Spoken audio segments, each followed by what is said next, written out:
너는 제사장 아론의 아들 엘라살에게 명령하여 붙는 불 가운데에서 향로를 가져다가 그 불을 다른 곳에 쏟으라. 그 향로는 거룩함이니라. 사람들은 범죄하여 그들의 생명을 스스로 해하였거니와 그들이 향로를 여호와 앞에 드렸으므로 그 향로가 거룩하게 되었나니 그 향로를 쳐서 제단을 쌓는 철판을 만들라. 이스라엘 자손에게 표가 되리라 하신지라.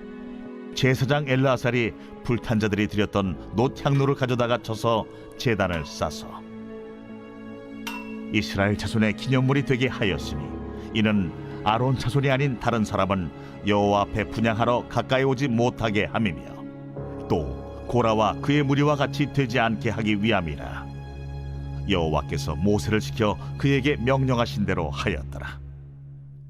이튿날 이스라엘 자손의 온 회중이 모세와 아론을 원망하여 이르되 너희가 여호와의 백성을 죽였도다 하고 회중이 모여 모세와 아론을 칠 때에 회막을 바라본즉 구름이 회막을 덮었고 여호와의 영광이 나타났더라. 모세와 아론이 회막 앞에 이르매 여호와께서 모세에게 말씀하여 이르시되 너희는 이 회중에게서 떠나라. 내가 순식간에 그들을 멸하려 하노라 하심에 그 두 사람이 엎드리니라. 이에 모세가 아론에게 이르되 너는 향로를 가져다가 제단의 불을 그것에 담고 그 위에 향을 피워가지고 급히 회중에게로 가서 그들을 위하여 속죄하라. 여호와께서 진노하셨으므로 연병이 시작되었음이니라. 아론이 모세의 명령을 따라 향로를 가지고 회중에게로 달려간즉 백성 중에 연병이 시작되었는지라. 이에 백성을 위하여 속죄하고 죽은 자와 산자 사이에 섰을 때에 연병이 그치니라. 고라의 일로 죽은 자 외에 연병에 죽은 자가 14,700명이었더라. 연병이 그침에 아론이 회막문 모세에게로 돌아오니라.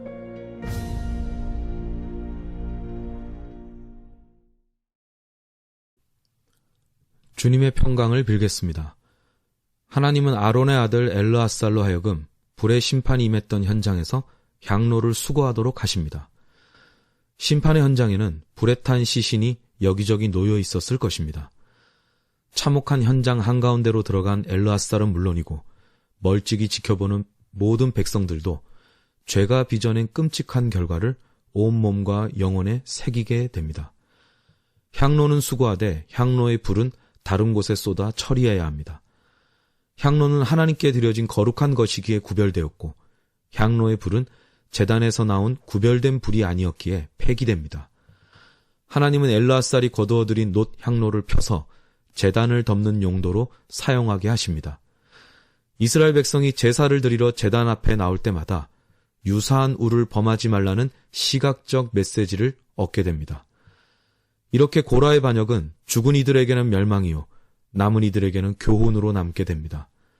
하지만 불행하게도 산자를 위한 교훈은 교훈이 되지 못합니다. 바로 다음 날 이스라엘의 온 회중이 모세와 아론을 원망하며 거세게 덤벼듭니다.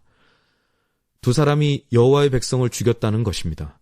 41절 너희가 여호와의 백성을 죽였도다. 그들은 여호와의 백성이라는 표현으로 자신들은 여호와 하나님과 묶으면서도 모세와 아론은 여호와의 백성을 억울하게 죽게 만든 악한 부류로 구분짓습니다. 땅이 입을 벌려 고라의 일당을 삼키고 향로를 든 반란 지도자 250명을 겨냥해 불이 임했던 사건은 누가 주님 앞에서 악했는지를 분명하게 밝혀냈습니다. 하지만 이스라엘의 온 회중은 자기 허물을 인정하기는커녕 도리어 원망과 분노를 표출합니다. 사람은 대개 자기 허물을 인정하는 일은 어려워하면서 다른 누군가를 원망하는 일은 손쉬워합니다. 모든 인간이 지닌 연약함일 것입니다. 보편적 연약함이라고 해서 방치하면 곤란합니다.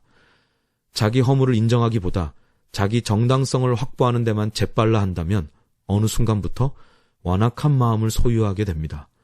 완악함은 하나님의 개입과 경고에도 물러날 줄 모릅니다. 심판의 고통을 겪고도 바뀔 줄 모르는 광야 백성처럼 말입니다. 물론 고통을 겪을 때마다 무조건 자기 탓만 해야 한다는 뜻은 아닙니다. 자학적인 성찰은 영혼을 병들게 하므로 주의해야 합니다. 우리에게 필요한 것은 고통을 겪을 때 생각할 계기를 마련하는 것입니다. 고통의 시간이 올 때 그동안 내세웠던 명분과 구실, 그 이면에 숨겨진 진짜 동기를 살펴볼 수 있습니다.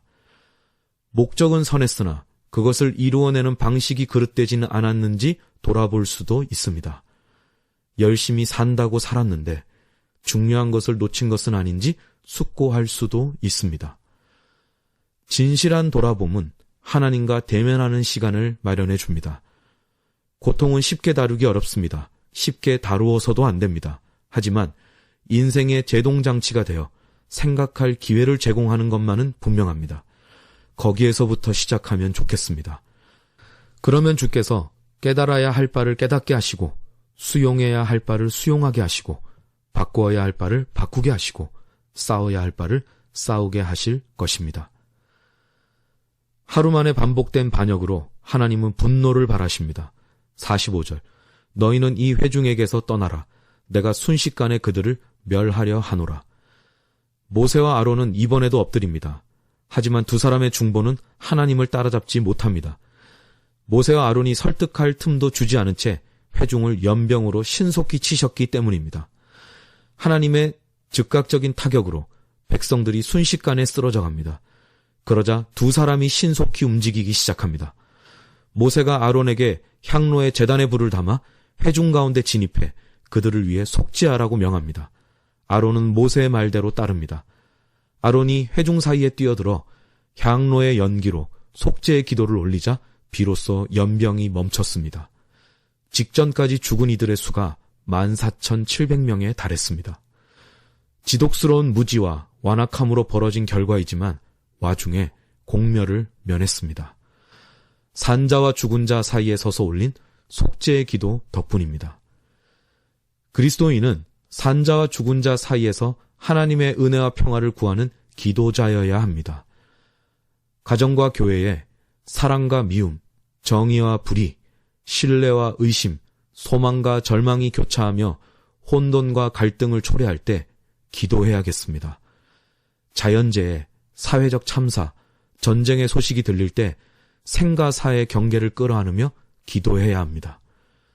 감당 못할 고통으로 무너져가는 이들을 위해 우리가 할 일은 기도이지 섣부른 정죄나 훈계가 아닙니다.